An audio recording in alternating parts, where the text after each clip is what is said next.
Hello friends. Welcome SRLVMS Sango YouTube channel. Watch this video till the last so that you can get complete information.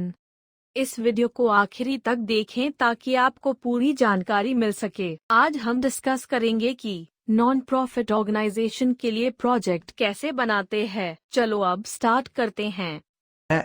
और आज के इस video में मैं आप सभी को यह बताऊंगा कि कैसे आप किसी भी प्रोजेक्ट के लिए प्रोजेक्ट प्रपोजल तैयार करेंगे। जी हाँ दोस्तों, इस वीडियो में हम यह जानेंगे कि अगर आप किसी वर्क को करना चाहते हैं, चाहे आप किसी एनजीओ या फिर किसी संस्था या फिर किसी सोसाइटी या फिर किसी ट्रस्ट से जुड़े हैं या फिर किसी ट्रस्ट के आप अध्यक्ष हैं या फिर आप वहां पे काम करते हैं और आप प्रोजेक्ट प्रपोजल बनाना जानना चाहते हैं या फिर आप किसी ऐसे वर्क को करना चाहते हैं सोसाइटी के लिए या फिर अपने लिए या फिर कुछ भी कोई भी काम करना चाहते हो, तो कोई काम करने के पहले एक प्रोजेक्ट प्रपोजल बनता है। जो कैसे बनता है, उसमें क्या क्या चीजें होनी चाहिए, क्योंकि जब आप कोई बड़ा चीज कुछ सोचते हो या फिर आप कोई सोशल वर्कर हो मान के चलिए, या फिर आप कहीं पे कोई ऐसे कोर्स में इन्वॉल्व हो जैसे कि bachelor of social work, master of social work या फिर और भी कोई ऐसे सब्जेक्ट जहां पे आपको फील्ड में या फिर आपको प्रोजेक्ट्स बनाना होता होगा या फिर आपको उसको इम्प्लीमेंट करने के लिए, इंटरवेन करने के लिए एक प्रोजेक्ट तैयार करना होता होगा जिसके तहत आप उस चीज को लागू कर पाए, जिसके तहत उस चीज से आप उस वर्क को काम कर पाए जो आपके दिमाग में है, उसको आप जमीनी स्तर पर करके सोसाइटी को आप कुछ दे सके, इस कंट्री को कुछ दे सके। तो इस वीडियो में हम ये जानेंगे कि कैसे आप खुद से अपना प्रोजेक्ट प्रपोजल तैयार कर सकते हैं। प्रोजेक्ट प्रपोजल दोस्तों तैयार करने के लिए सबसे पहले हमें जरूरत है कि हम प्रोजेक्ट बनाएंगे क्यों। तो प्रोजेक्ट बनाने के लिए हमें आवश्यकता की सबसे पहले जरूरत पड़ेगी, क्योंकि किसी चीज की अगर जरूरत होगी तभी हम उस पर प्रोजेक्ट बनाएंगे। अगर मान लीजिए कोई रोड है, वहां पे रोड के दोनों तरफ नालियां बह रही है, तो वहां पे आवश्यकता है नाली बनने की। तो नाली कैसे बनाया जाएगा जो बेहतर होगा, जिससे वाकई में फ्यूचर में भी कोई प्रॉब्लम नहीं होगी और नालियां आसानी से उसका जो निकास होगा वो शहर से दूर हो, जिससे कि भविष्य में कभी भी ज्यादा बारिश हो तो फिर सब प्रॉब्लम ना हो। तो इस तरह की जो समस्याएं या इस तरह की जो सावधानियां होती है वो सभी इस जो मैं आपको ढांचा बताऊंगा, जो मैं आपको तरीका बताऊंगा, जो मैं परफॉर्मा बताऊंगा उसमें आएगा। तो प्रोजेक्ट प्रपोजल कैसे तैयार करते हैं। सबसे पहले प्रोजेक्ट प्रपोजल तैयार करने के लिए आप सभी से लिख लें, दिमाग में कॉपी पे जहां भी लिखना चाहें वहां लिख ले। जो पहली चीज वो है टाइटल, कि आप अपने प्रोजेक्ट प्रपोजल का क्या टाइटल दे रहे हैं। अगर आप किसी ऐसे सोशल काउज के लिए काम करना चाह रहे हैं जिससे कि किसी ऐसे गरीब वर्ग या फिर किसी ऐसे तबके का भला हो जो मुख्य धारा में नहीं। फॉर एग्जाम्पल आप मान के चलिए कि अगर आप बच्चों की शिक्षा के लिए करना चाह रहे हैं, वो भी ऐसे बच्चों की शिक्षा के लिए जिनके माता पिता आर्थिक रूप से कमजोर हैं या फिर जिनके माता पिता है ही नहीं, या फिर उनके माता पिता है लेकिन उसमें से कोई एक ही है, तो आपको वहां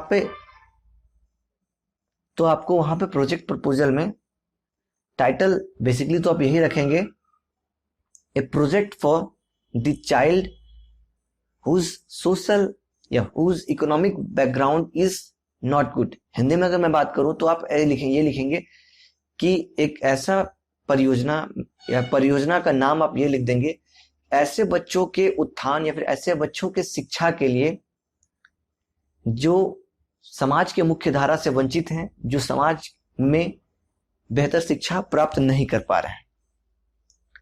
तो ये आपका टाइटल होगा, या फिर कोई भी जो आपको एग्जैक्ट टाइटल लगे आपके अपने उद्देश्य के लिए, आपके अपने सोच के अनुरूप वो टाइटल आपको रखना है। क्योंकि टाइटल से ही, जैसे हमारे नाम से ही हमारे बारे में पता चलता है, जो लोग हमें जानते हैं, उसी प्रकार आपके टाइटल से ही आपके प्रोजेक्ट के बारे में पता चलना चाहिए। दूसरी जो चीज है आपके प्रोजेक्ट प्रपोजल में, ये एक वेल डिजाइंड और लीगल लेवल पे जो काम हो रही है भारत में, सरकारी स्तर पे, गैर सरकारी स्तर पे, एनजीओस में, गवर्नमेंट सेक्टर्स में, उनका जो परफॉर्मा है या फिर उनका जो ढांचा है प्रोजेक्ट प्रपोजल बनाने का, वही मैं आपसे शेयर कर रहा हूं। और ये मैं शेयर कहां से कर रहा हूं, मैं थोड़ी सी ये भी बात बता दूं जिससे कि वस्तुनिष्ठता आएगी। दोस्तों, ये जो मैं आपको बातें बता रहा हूं, ये एक गांधी स्मृति एवं दर्शन समिति संस्था है भारत सरकार की, नई दिल्ली में। उनके रिसर्च प्रोग्राम के कोऑर्डिनेटर बी मिश्र जी के द्वारा मुझे ये सारी बातें जानने को मिली है, तो उनके सारी बातें शेयर कर रहा हूं, मैं आपको बता पा रहा हूं एग्जैक्टली A to Z क्या क्या पॉइंट्स होंगे और कैसे आप प्रोजेक्ट प्रपोजल तैयार करेंगे। अब दूसरा जो पॉइंट है दोस्तों वो ये है कि एप्लीकेंट ऑर्गेनाइजेशन, यानी कि आपके ऑर्गेनाइजेशन के बारे में डिटेल्स। उसमें होगा क्या, आपका नाम, एड्रेस और कॉन्टेक्ट पर्सन कौन होगा। आपका नाम इन द सेंस आप किसी ऑर्गेनाइजेशन के तहत प्रोजेक्ट प्रपोजल बना रहे हैं, कोई एनजीओ, कोई संस्था, कुछ संगठन है तो उसका नाम, या फिर पर्सनली बना रहे हैं तो सिंपली उसका नाम, फिर आपका एड्रेस या फिर संस्था का एड्रेस, और कॉन्टेक्ट पर्सन में आप अपने कोऑर्डिनेटर का देना चाह रहे हैं या फिर आप जो भी हो, आप जिनका भी नाम देना चाह रहे हैं उनसे कांटेक्ट कर सके। आप जिसके लिए प्रोजेक्ट प्रपोजल बना रहे हैं उनको जब कांटेक्ट करना होगा तो एप्लीकेंट ऑर्गेनाइजेशन डिटेल इसलिए यहाँ पे जरूरी होता है क्योंकि मान लीजिए अगर आप किसी संस्था के लिए, किसी बड़े CSR कंपनी के लिए, यानी कि किसी ऐसे मल्टीनेशनल कंपनी या फिर ऐसे प्राइवेट कंपनी के पास अपना प्रोजेक्ट प्रपोजल भेज रहे हैं, तो वो आपसे अगर कांटेक्ट करना चाहेंगे तो ये डिटेल्स अगर उनके पास रहेंगी तो वो आसानी से आपसे कांटेक्ट कर सकते हैं। तीसरी जो बात है वो है कॉन्टेक्स्ट एंड जस्टिफिकेशन। किस संदर्भ में जो आप प्रोजेक्ट प्रपोजल तैयार कर रहे हैं उसके लिए कोई संदर्भ होगा, उसके लिए कोई आपके पास रीजन होगा, तो इस सेक्शन में आपको वो बेहतर तरीके से exactly point two point mention करना है कि क्या संदर्भ है, क्यों आप ये प्रोजेक्ट प्रपोजल बना रहे हैं या फिर आप क्यों ये प्रोजेक्ट पे काम करना चाह रहे हैं, वो संदर्भ लिखना है। फिर उसको आपको रीजन देना है कि आपको ही क्यों मिलना चाहिए, या फिर आप जो कर रहे हैं ये और कोई कर रहा है कि नहीं, या फिर क्या ऐसा कारण है, उसको जस्टिफाई करना है। फिर जो अगला पॉइंट है, फोर्थ पॉइंट, वो है इन द प्रोजेक्ट एरिया। सबसे अहम और सबसे महत्वपूर्ण बात, हवा में बात नहीं करनी है इस सेक्शन में। Situation in the project area का मतलब सिंपली यहाँ पे यह है कि आप जिस सिचुएशन, जिस कंडीशन और जिस एरिया के लिए मेनली इस सेक्शन के तहत ये बातें हमें यह जरूर ध्यान में रखनी चाहिए कि हम जिस क्षेत्र में काम करने जा रहे हैं वो क्षेत्र गांव हो सकता है, शहर हो सकता है, कस्बा हो सकता है, या तो फिर पहाड़ या तो जंगल, कुछ भी हो सकता है। तो वहां पे जो सिचुएशन है, डिमांड होगी उस जगह की, नीड, आवश्यकता होगी, समस्या होगी, तभी तो आप प्रोजेक्ट बनाएंगे, तभी तो आप वहां पे कुछ ऐसा प्रपोज करेंगे प्रोजेक्ट किसी के सामने। तो वहां के कुछ आंकड़े, शौचालय को लेके, नाली को लेके, रोड को लेके, शिक्षा को लेके, बेरोजगारी को लेके, जिस भी सेक्टर के लिए आप काम करना चाहते होंगे, जिस भी टॉपिक के लिए आप काम करना चाहते होंगे, तो आपको उसकी ऐतिहासिक कुछ आंकड़े या फिर वर्तमान के कुछ आंकड़े रखने होंगे। जैसे किसी गांव के बारे में आप ले लीजिए, वहां पे बिजली नहीं है, वहां पे शिक्षा का स्तर है ही नहीं, वहां पे एक भी सरकारी विद्यालय नहीं है। तो अब सरकार के पास आप प्रपोजल, सरकार के लिए प्रोजेक्ट प्रपोजल तैयार करना चाहते हैं, तो वहां पे आप दर्शाएंगे इन चीजों को, उस जगह के बारे में, उस जिला के बारे में, उस राज्य के बारे में, उस राज्य के उस जिला के बारे में, उस जिला के उस गांव के बारे में, उस गांव के उस वार्ड, पंचायत, जो भी होगा उसके बारे में। तो इस चीज को आपको वहां पे दर्शाना होगा, तभी जाके आपका जो प्रोजेक्ट प्रपोजल होगा उसकी जो नींव होगी या फिर उसकी जो इंपॉर्टेंस होगी, उसकी जो वैल्यू होगी वो काफी हद तक बेहतर होगी। उससे कोई रिजेक्ट नहीं कर पाएगा, उससे रिलेटेड जो भी फंडिंग एजेंसी होगी वो उसमें फंड प्रोवाइड करेगा। प्रोजेक्ट प्रपोजल में आपको एक और बात ध्यान में यह रखनी चाहिए कि आप जब प्रोजेक्ट बनाते हैं तो जमीनी स्तर से ऊपर की ओर बढ़े, यानी कि एक और मेथड है पार्टिसिपेटरी रूरल अप्राइजल, ग्रामीण सहभागिता आकलन, इसको आप शहरी सहभागिता आकलन भी कह सकते हैं। इसके तहत आपको करना यह है कि आप जिस क्षेत्र के लिए, जिस जगह के लिए प्रोजेक्ट बना रहे हैं, वहां उनकी सहमति, वहां उनके विचार को भी आप ध्यान में रखें, उनसे बात करें, उनसे मिलें और उनसे समझें कि वहां की उनको वाकई क्या जरूरत है। जैसे जो सरकारें तमाम प्रोजेक्ट्स बनाती है उनमें सहभागिता नहीं होता है उस क्षेत्र के लोगों का। वैसे अब जो पंचायती राज व्यवस्था आया है इसके तहत उनकी सहभागिता या फिर उनके जो नीड्स है उनको ध्यान में रखा जा रहा है और उसी के आधार पर लगभग प्रोजेक्ट बनाने की कोशिश की जा रही है, लेकिन जमीनी स्तर पर अभी भी यह संभव नहीं हो पा रहा है। तो आपको जब आप situation in the project area पर काम करेंगे, इस पर आगे भी इसमें कुछ जो आप काम करेंगे, जो मैं सेक्शंस बताऊंगा, उसमें आपको इन बातों को ध्यान में रखना है, तभी आपका प्रोजेक्ट सही हो पाएगा। तभी वो आपसे, आपने टाइटल रख लिया, आपने अपने एप्लीकेंट ऑर्गेनाइजेशन का डिटेल दे दिया, कॉन्टेक्स्ट एंड जस्टिफिकेशन कर दिया, सिचुएशन भी अपने प्रोजेक्ट एरिया के बारे में बता दिया। अब आप वहां पे क्या करेंगे? स्कूल नहीं है तो आप क्या करेंगे वहां पे? कैसे स्कूल ओपन करेंगे? कैसे शिक्षा का स्तर लाएंगे? और स्कूल नहीं है तो सरकार को भी ये पता होगा कहीं ना कहीं वहां स्कूल नहीं है, तो सरकार वहां पे जब कुछ नहीं कर पाए तो आप उस केस में वहां पे क्या करेंगे? कुछ ऐसे कंडीशंस, कुछ ऐसे प्रॉब्लम्स वहां पे होंगे जिस कारण से वहां पे स्कूल या फिर शिक्षा, जिस कारण से वहां पे और भी सारी जो समस्याएं हैं वो मान के चलिए एग्जाम्पल के रूप में मैं आपको बता रहा हूं, नहीं होंगी। तो आप उस केस में क्या करेंगे? उन एक्टिविटीज को आपको यहाँ पे पॉइंट बाय पॉइंट लिखना है, उन टेक्निक्स, उन टूल्स, उन मेथड्स को आपको यहाँ पे लिखना है। आप जो भी चीजें करेंगे, जो भी एक्टिविटी करेंगे, जो भी चीजें वहां पे इंप्लीमेंट करेंगे, उनको आपको इस सेक्शन के तहत डालना है।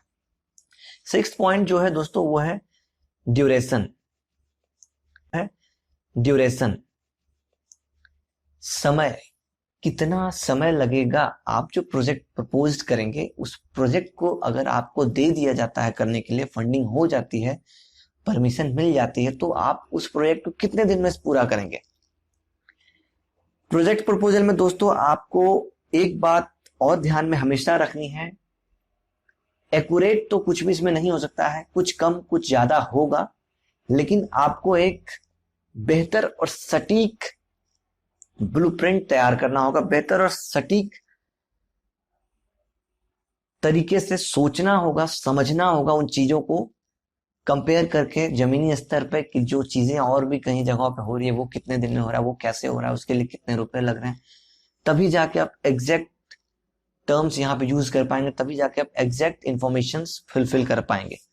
तो ड्यूरेशन आपको देखना है कि ड्यूरेशन आपको समय कितना लग रहा है। इसमें देखिए अलग अलग कैटेगरीज में अलग अलग चीजें बांटे गई है। जैसे अगर आप रिलीफ वर्क, यानी कि आप कुछ आपदा आ गई है, वहां पे आप कुछ अभियान टाइप का चला रहे हैं, तो उसमें मैक्सिमम कितना समय लगेगा वो आपको देखना है। मैक्सिमम माना जाता है कि 6 मंथ तक रिकवर करने में। आपदा कहीं आ गई, कहीं फ्लड आ गया, लैंडस्लाइड आ गया, तो वहां पे आप खाना बंटवा रहे हैं, वहां पे आप राहत सामग्री बंटवा रहे हैं, ये रिलीफ वर्क में आ गया। दूसरा डेवलपमेंट, विकास के लिए आप प्रोजेक्ट बना रहे हैं, ग्रामीण विकास के लिए, गांवों को शहरों से जोड़ने के लिए, गांवों में शहरों की जैसी व्यवस्था को लाने के लिए, डेवलप करने के लिए, तो ये 6 मंथ कुछ नहीं मायने रखेगा यहाँ पे। इस केस में एक एग्जाम्पल है, ये एक नॉर्मली एक एग्जाम्पल है, 3 to 5 ईयर कम से कम तो आपको डेवलपमेंट के लिए लगेगा। अब हम बात करते हैं इम्प्ली, फिर होगा राइट बेस्ड अप्रोच। तो इस तरह की कई सारी कैटेगरीज होंगी जिसको आपको ध्यान में रखना होगा। मतलब आपको ये सोचना है ना कि आप जो प्रोजेक्ट बना रहे हैं, स्वाभाविक है आप प्रोजेक्ट बना रहे हैं तो आप ये भी समझ रहे होंगे कि कितने दिन में करना है, नहीं करना है, ये तो आप एग्जैक्ट नहीं समझ पा रहे होंगे, कोई भी नहीं समझ पाएगा। लेकिन वो जब गहरी तरीके से, गहराई से अध्ययन करेगा और समझेगा चीजों को, तो फिर वो इन चीजों पे भी पकड़ बना लेगा। जो 7th पॉइंट है और जो मेन पॉइंट है प्रोजेक्ट प्रपोजल का, वो है बजट, जिसे आप कॉस्ट एस्टिमेट्स भी कह सकते हैं। कॉस्ट एस्टिमेट्स इसलिए क्योंकि इसे आप एक्यूरेट ये नहीं कह सकते हैं कि इतना मुझे लगेगा, approximately 1000, approximately 10 lakh, approximately 1 crore, ऐसा ही हो सकता है।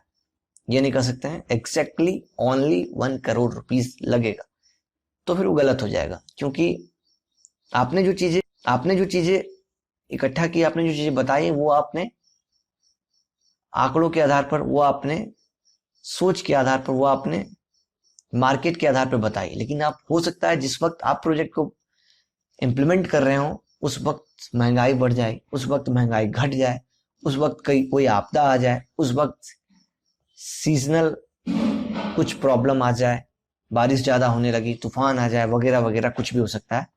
तो इसके तहत आपको क्या क्या चीजें ध्यान में रखनी है, बजट कैसे बनाना है, अब वो हम लोग जानते हैं, क्योंकि ये बहुत ही बड़ी बात है। तो बजट बनाने में सबसे पहले जो हमें जरूरी चीजें हैं वो है, जिसे आप कह सकते हैं पर्सनल। पर्सनल यानी कि आपकी जो संस्था होगी उसके तहत आप जो प्रोजेक्ट को इंप्लीमेंट करेंगे, तो उसके लिए आपको एक प्रोजेक्ट कोऑर्डिनेटर चाहिए होगा, जो पूरे प्रोजेक्ट को हैंडल करेगा। उसकी शुरुआती नींव से लेके आखिरी तक का ऑब्जर्वेशन, इंप्लीमेंटेशन, इंटरवेंशन और एवोल्यूशन, सारा कुछ उसके जिम्मे होगा। तो प्रोजेक्ट कोऑर्डिनेटर चाहिए। अब प्रोजेक्ट कोऑर्डिनेटर आप किसी को रखेंगे तो स्वाभाविक है हर कोई अपनी जीविका अर्जन के बारे में सोचता है। अगर आपसे कोई जुड़ेगा या फिर आप किसी से जुड़ रहे हैं तो आप पहले अपने पेट के बारे में सोचेंगे, तो उसके लिए कुछ सैलरी या फिर कुछ फंड उसको भी चाहिए होगा, जिससे कि वो अपने जीवन को चला सकेगा और काम को बेहतर तरीके से कर सकेगा। तो एनजीओ या फिर इन सारे फील्ड्स में सैलरीज कुछ ज्यादा नहीं होती है। एक जो एवरेज एक नॉर्मल सैलरी अभी चल रही है वो है 15,000 पर मंथ। अगर आप 3 साल का प्रोजेक्ट चला रहे हैं तो 15,000 इंटू 36 कर दीजिए। प्रोजेक्ट कोऑर्डिनेटर को इतना आपको लगेगा। फिर आता है मटेरियल। कुछ भी प्रोजेक्ट बना रहे हो, कुछ भी काम कर रहे होंगे, नाली बनाना है तो नाली बनाने के लिए सीमेंट चाहिए आपको, और सारी चीजें चाहिए, बालू चाहिए, गिट्टी चाहिए, जो भी चीजें चाहिए वो मटेरियल में आएगा। और ये कॉस्ट एस्टिमेट आपको पता नहीं होगा, क्योंकि आप कोई सिविल इंजीनियर नहीं है। अगर आप शिक्षा की बात करें तो आप कोई टीचर नहीं है। अगर आप और किसी फील्ड में बात करें तो हो सकता है कि आप स्पेशलिस्ट हो उस फील्ड का, लेकिन मे बी उस फील्ड के स्पेशलिस्ट आप ना भी हो। तो उस केस में या फिर हमेशा आपको ये ध्यान में रखना है कि जब आप मटेरियल की एस्टिमेट तैयार कर रहे होंगे तो उस फील्ड के स्पेशलिस्ट, उस सब्जेक्ट के स्पेशलिस्ट से, उस सब्जेक्ट के एक्सपर्ट से आप कांटेक्ट करें। कुछ कंस्ट्रक्शन का काम करना है तो सिविल इंजीनियर को पकड़े, उनसे डिस्कस करें, उनको बातें बताएं, उनसे पूछें, क्योंकि उनके पास अनुभव होता है। वो आपको एक एस्टिमेट दे देगा, उसके आधार पे आप यहाँ पे जो मटेरियल है उसमें उन कॉस्ट को मेंशन करें। अब जो तीसरी मशीनरी के अंदर दोस्तों आपको ये करना है, मशीनरी के अंदर आप जब इंप्लीमेंट करेंगे तो मटेरियल तो आपने लगा दिया, मटेरियल आपने ले लिया। अब मशीनरी में आपको कुछ ऐसे मशीन्स की आवश्यकता पड़ेगी। मान लीजिए टेक्निकल वर्क करना चाहते हैं तो कंप्यूटर लगेगा, लैपटॉप लगेगा, इंटरनेट लगेगा, प्रिंटर लगेगा, और भी कई सारी चीजें लगेंगी। अगर आप कंस्ट्रक्शन में है तो जेसीबी लगेगा, ट्रैक्टर लगेगा, और भी कई सारे टूल्स लग सकते हैं। तो आपको ये बातें ध्यान में रखनी है। अब दोस्तों इसमें आपको एक बात और ध्यान रखनी है बजट के अंदर। जो मैंने प्रोजेक्ट कोऑर्डिनेटर कहा उसमें आपको एक, जब कोई बड़ा स्तर पर काम करेंगे तो वहां पे आपको सुपरवाइजर भी चाहिए होगा, आपको लेबर भी चाहिए होगा, आपको और 2-4 स्टाफ चाहिए होगा। तो उन सबको भी आपको मेंशन करना है। एक बात आप ध्यान में ले लीजिए, what you want to do on the basis या on the nature of your work और your project, you have to add this things. मतलब कहने का मेरा सिंपल ये है कि अगर आपको जो मैं ये ढांचा बता रहा हूं इसके तहत आपको लग रहा है कि नहीं मुझे तो इसकी भी आवश्यकता होगी, तो आप उसको यहीं पे जहां पे भी लग रहा हो वहां पे ऐड कर ले। जैसे बजट के तहत मैंने सिर्फ अभी प्रोजेक्ट कोऑर्डिनेटर का, सुपरवाइजर के बारे में मैंने कुछ डिस्कस नहीं किया, लेबर के बारे में नहीं किया, स्टाफ के बारे में नहीं किया। टेक्निकल स्टाफ अलग हो जाएगा, नॉन टेक्निकल स्टाफ अलग हो जाएगा। तो according to your nature of your project, work of your project, आप उसको घटा बढ़ा सकते हैं। अब आपको करना इसे सब टोटल करना है। और जो चौथा होगा दोस्तों वो होगा एडमिनिस्ट्रेटिव कॉस्ट। इसको आपको 10% रखना है। एडमिनिस्ट्रेटिव कॉस्ट का मतलब दोस्तों ये कि आपकी जो संस्था होगी या फिर आप जो काम करेंगे उस संस्था को चलाने के लिए भी लीगल वर्क, कागजी कार्रवाई, और भी कई सारी चीजें, आपके संस्था के वर्कर्स के लिए वेतन, और भी जो मेंटेनेंस है आपको संस्था को डेवलप करने के लिए, उसके लिए 10% भी जो आता है प्रोजेक्ट फंड, उसी से उसका भी ऐड रहता है। तो 10% आपकी संस्था के एडमिनिस्ट्रेटिव कॉस्ट के लिए रहेगा। सब टोटल कर लें। अब लास्ट में इसके बाद आप लिखे फाइनेंस प्लान। टोटल कॉस्ट कितना आपके प्रोजेक्ट का लग रहा है। ठीक है, पहला टोटल कॉस्ट में लिख लें कितना है, जैसे मान लीजिए 5 लाख लगा। डोनर से आप कितना ले रहे हैं, आपको फंड कितना चाहिए, अगर पूरा चाहिए तो पूरा यहाँ मेंशन करें, नहीं तो आप पूरा नहीं लेना चाह रहे हैं तो फिर आप लिखें 4 लाख, फिर आप लिखें कि लाख, फिर आप लिखें कि लोकल कंट्रीब्यूशन आपको कितना मिल रहा है। अगर आप कहीं पे कुछ सार्वजनिक जगहों पे या गांव में या फिर कहीं शहरों में कुछ ऐसा काम करने जा रहे होंगे कुछ वहां के लिए, तो वहां से भी आपको कुछ कंट्रीब्यूशन मिल जाएंगे, जिसे चंदा, जिसे चैरिटी कह सकते हैं, आप वहां से भी ले सकते हैं। वहां के लोग या फिर कुछ गरीब तबके के लोग वहां पे चाहेंगे तो वो आपको श्रमदान कर सकते हैं, तो श्रमदान का वैल्यू भी पैसा होता है, तो आप उसे ऐड कर सकते हैं। जो लोकल कंट्रीब्यूशन होगा उससे आपको कहीं किसी को दर्शाना नहीं है, ना तो कहीं किसी को प्रूफ देना है, ये चीज आप ध्यान में ले लीजिए। डोनर जो आपको देगा फंड, उसकी डिटेल्स तो पहले आपने दे ही दी है उनको कि मैं यहाँ यहाँ खर्च करूंगा, फिर बाद में आपको एक डिटेल, जो एग्जैक्ट डिटेल आपको लग रहा है प्रोजेक्ट में, वो आपको शो करके उनको देना होता है। तो ये थी दोस्तों बजट का। अब जो 8 पॉइंट है वो है monitoring and evolution. Monitoring and evolution में दोस्तों ये करना है आपको, आपने जो प्रोजेक्ट के लिए प्रपोज किया है वो आपको जब मिल जाएगा या फिर जो काम करेंगे आप, तो मॉनिटर कौन करेगा। बेसिकली आप किसी कॉन्ट्रैक्टर को अगर देंगे तो कॉन्ट्रैक्टर प्रॉफिट बेस पे काम करता है, और आपके प्रोजेक्ट के अकॉर्डिंग या फिर आपका हमारा प्रोजेक्ट जो फिर हम जो चीजें कर रहे हैं, हम जो चीजें करेंगे उसको देखना होगा कि हम नॉन प्रॉफिट के लिए कर रहे हैं या प्रॉफिट के लिए कर रहे हैं। अगर प्रॉफिट के लिए कर रहे हैं तो आप कंस्ट्रक्टर को देंगे, कॉन्ट्रैक्टर को देंगे, नहीं तो आप खुद से करेंगे। अगर आप कोई संस्था है आपकी तो आप खुद से वहां पे भी एक मॉनिटरिंग के लिए आप एक किसी को हायर करेंगे। फिर अंत में आपको करना है मूल्यांकन। आपने जो काम किया, क्या किया, कैसे किया, कब किया, कितने में किया और कितने सफलतापूर्वक किया, ये चीजें आपको लास्ट में एवेल्युएट करनी है। तभी जाके आपको पता चल पाएगा कि आपने क्या क्या गलतियां की और आपने जो सोचा वो हुआ कि नहीं, जो प्रोजेक्ट का थीम आपने लिया वो जमीनी स्तर पर आया कि नहीं, और ये चीजें फिर उनको भी पता चल पाएगा जिन्होंने आपको फंडिंग किया। अब जो 9th पॉइंट है वो है एक्सपेक्टेड आउटकम्स। आप प्रोजेक्ट प्रपोजल तैयार कर लिए हैं, आप फंड के लिए भी बात कर लिए हैं, आप मॉनिटरिंग के लिए भी, एवोल्यूशन के लिए, सारा कुछ हो गया। वहां जिसके लिए आप काम कर रहे हैं वहां पे जो आप एक्सपेक्ट कर रहे हैं कि आपके इस प्रोजेक्ट के बाद ये चीजें हो सकती है, उसको दिखाना है। जैसे कि शिक्षा के स्तर पे स्कूल आपने मान लीजिए स्कूल खोलना चाह रहे हैं, आपने स्कूल खोल दिया, आपने ऐसा सोचा, तो फिर आपको उसके बाद ये सोचना है कि स्कूल खोलने के बाद क्या होगा, वहां पे शिक्षा का स्तर बढ़ेगा कि और क्या होगा, वहां पे जो समस्याएं हैं उसमें थोड़े से निजात आएंगी या उससे थोड़े से लोग राहत महसूस करेंगे। तो एक्सपेक्टेड जितने भी आउटकम्स है, जो जो प्रॉफिट होंगे, उसको आपको मेंशन करना है यहाँ पे। अब एट लास्ट आपको अपेंडिक्स में रजिस्ट्रेशन सर्टिफिकेट आपके संस्था का, आपके संगठन का आपको अटैच करना है। प्रोफाइल ऑफ द ऑर्गेनाइजेशन, आपके संस्था का प्रोफाइल डिटेल अटैच करना है। Detailed cost estimates with drawing and maps. आप जो सिविल इंजीनियर से या फिर जिससे भी आप कुछ ब्लूप्रिंट या फिर जो आप मैप्स या फिर डिटेल्स या फिर जो भी आप डेटा कलेक्ट करेंगे उसका फोटोकॉपी या फिर उसका पूरा डिटेल आपको एट लास्ट में अटैच करना है।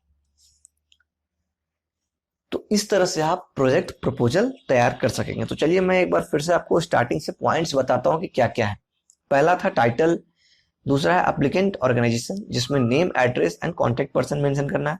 तीसरा है कॉन्टेक्स्ट एंड जस्टिफिकेशन। चौथा है situation in the project area, और पांचवा है प्रोजेक्ट एक्टिविटीज मेजर्स। सिक्स्थ है ड्यूरेशन जिसमें आपको रिलीफ वर्क, डेवलपमेंट, एम्पावरमेंट और भी जो कैटेगरीज आपको लग रहा हो, आपका प्रोजेक्ट का जो नेचर लग रहा हो उसके अकॉर्डिंग आप वहां पे बताएंगे कितना आपको समय लगेगा। फिर है बजट, 7th में बजट के अंदर है पर्सनल, मटेरियल, मशीनरी और सब टोटल करने के बाद एडमिनिस्ट्रेटिव।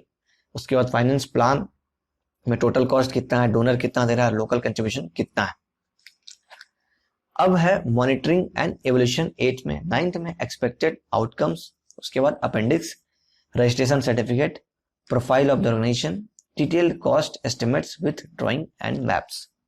तो इस तरह से आप प्रोजेक्ट प्रपोजल तैयार कर सकते हैं इस अर्थ पे किसी भी प्रोजेक्ट को करने के लिए, चाहे वो नॉन प्रॉफिट के लिए हो, चाहे वो प्रॉफिट के लिए हो, चाहे वो अपने बिजनेस के लिए करना चाह रहे हो, चाहे सोसाइटी के लिए करना चाह रहे हो, चाहे चैरिटी के लिए करना चाह रहे हो, चाहे किसी चीज के लिए भी करना चाह रहे हो, तो प्रोजेक्ट प्रपोजल को आप ऐसे